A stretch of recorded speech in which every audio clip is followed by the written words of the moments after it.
It's not about the titles we carry in church. It's how sensitive we are to the Holy Spirit. There was a man, J.R. Goodwin, in America. He used to preach in Texas. He said one day, he just saw his wife travailing in prayer. And then he was on the bed and saw her. She was weeping and crying, weeping and praying. But what's the problem? He said, somebody's in trouble.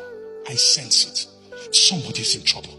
And that he joined her. They started praying. He said about 3:30 a.m., the body lifted. They said, it's done. In the morning, they called a few people they knew that they felt, are you going through anything? All of them said, no. The next week, somebody came to testify. I said, I have a testimony in the church. He said, come up. He said, last week, and he called the date, about 3:30 a.m., I had a dream. And in the dream, I went to work. And when I got to work, I saw my boss wearing a shirt. And he wore the red shirt and told me, he said, can you go up there and help me repair something here over there?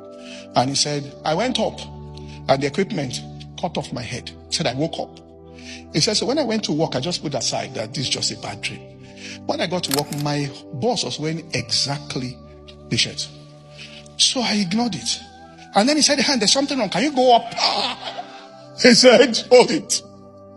He told the boss, sir, hold it. Listen to what I'm saying. He said, I need to tell you that I had a dream last night. You were wearing this shirt. You told me to go up because this fault was there. That thing cut my neck off. I am sorry. I am not going. A colleague there who was a deacon in his own church said, you mean you are this much? Move aside. Went up. Exactly the thing happened to me. Before anything happens on the earth to a person, God will try to warn that person ahead of time about what is coming. What he uses sometimes are burdens, which means Jesus was sorrowful, and he was sorrowful now to death. He was at the highest point and nobody understood it in his ministry. Signs, wonders, but this sorrow just came. And the sorrow was because of something that was going to happen. He was trying to pray that the thing shouldn't happen. That was the first thing he was trying to get God. And God said, there's no way we can get to where you are going. You need to be without it happening.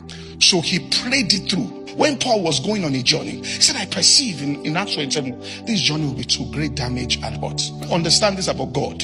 That, we think about God as powerful, all powerful. And the way we as human beings think is that if a person has power like that, you should use the power now. Directly like that. So we believe it's all powerful. But God rates wisdom higher than that power. And so he uses direction more than just an exhibit of power. When Jesus was born, for example, he was his only son. And Herod was coming to kill Jesus. I mean, if it's us, hey, you are coming to kill my own. Come. Just be coming. Angels surround. God went to meet Joseph in a dream. Take this boy. This is the all-powerful God. Using direction to preserve his son. We will think in terms of power. He thinks in terms of what? Direction. We should understand the place of perceiving things in the spirit, how important it is. The reason why we don't pick these things, we see it in Luke chapter 21 and verse 34. Take heed to yourselves, lest at any time your hearts be overcharged with surfeiting. That surfeiting means overeating. Drunkenness and what? The cares of this life. And so that the day comes upon you what? Unawares. And you develop this kind of sensitivity when you have a private life where you pray in tongues a lot. You just detach yourself and just have times where you're just praying in the spirit. Your spirit now can pick up on burdens around.